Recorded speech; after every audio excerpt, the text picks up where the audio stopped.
This project this morning that we were out on, it's either 14th or 15th year where we've been targeting spring blue wings that are returning from their wintering grounds on their way back to the prairies.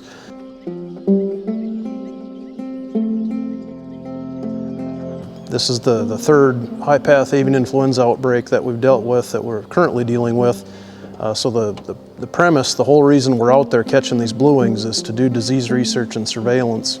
And then ancillarily, after doing this for a number of years, we started learning the site fidelity and learning a lot about the basic ecology of blue wings and how poorly understood they are. Blue-winged teal spend a disproportionate amount of their time off of the breeding grounds. They're only up there for a very short period of time. And obviously blue wings are very important, culturally for hunting down here.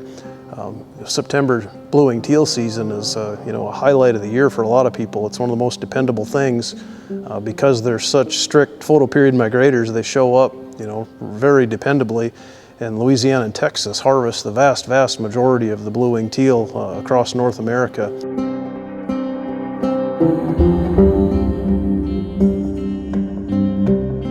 Yeah, so we just finished deploying transmitters, 5 years worth of data across 2 students, looking at habitat use movements and survival and space use, how those birds use the landscape, and then also just simply identifying, their important habitats, where they're spending their winters, where their staging areas are in the fall and spring, and the prairie pothole region, where these birds are settling, to help us really understand, where we can focus limited conservation dollars to improve blue-winged teal populations.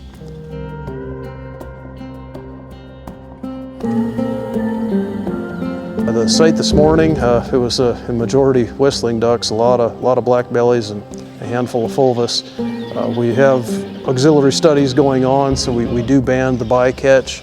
That data is useful for us as well, but that wasn't the reason we were out there this morning.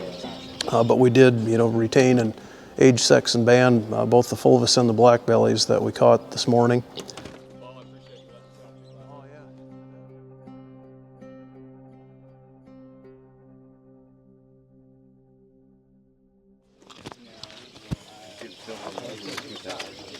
Adult male. Do geese scratch as much as black bellies do? No. The only reason black bellies scratch so much is because they nest in trees and they gotta be able to climb out of cavities. Gotta have claws to climb. Sexually, plumage, you can't really tell the difference between them externally. There's a slight variance in size and weight. The males are slightly larger, but just like people, there's structurally large females and structurally small males that all have overlapping weights. So that's a second-year male or juvie male. So we have to pop their cloaca open to age and sex them. Especially for black bellies, it's a rapidly increasing population, adult male. And we have no information on their vital rates. So we don't know if this population was displaced from somewhere else or whether they're growing here exponentially. So I've been banding them for about 14 years. I've been a little over 40,000. The encounter rates are really low. They don't get shot. They don't get reported.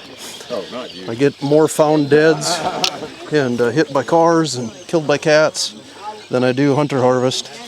So banding, unfortunately, is not the perfect tool for vital rates relative to what you invest the time and energy for banding. There's probably better off doing more intensive marking projects with transmitters for smaller numbers of individuals.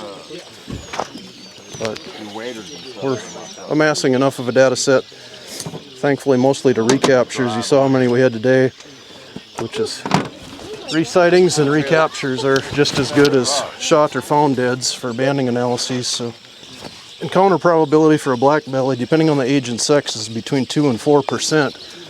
And put that in perspective to like wood ducks, it's about 1 in 5. More than 20% of wood ducks that we band pre-season will get shot and reported by a hunter. So yeah, that's pretty crazy for southern wood ducks. Immature female. But again, they're so nocturnal and they're so smart. These things are dendrocygna, is their genus, so they're tree swans. They're a lot more closely related to swans than they are anatids, you know, dabbling ducks. So their life history, you know, their biparental care, they pair, you know, forever. They will repair and remate, and they do divorce and things like that, but they stay paired year round, adult female. They take care of their broods really well. Their nest success and their brood survival is off the charts compared to prairie ducks. So they're probably the future. Look at the little stubby foot on that one. Wait, I need a picture. Yeah, foot, that's a push pole.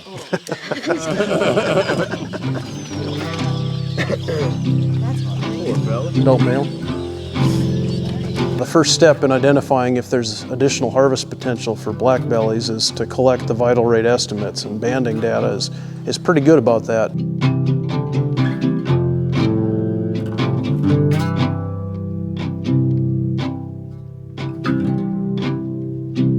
It doesn't matter where you are. If you're a waterfowl hunter, you have issues with the quantity and quality of habitats.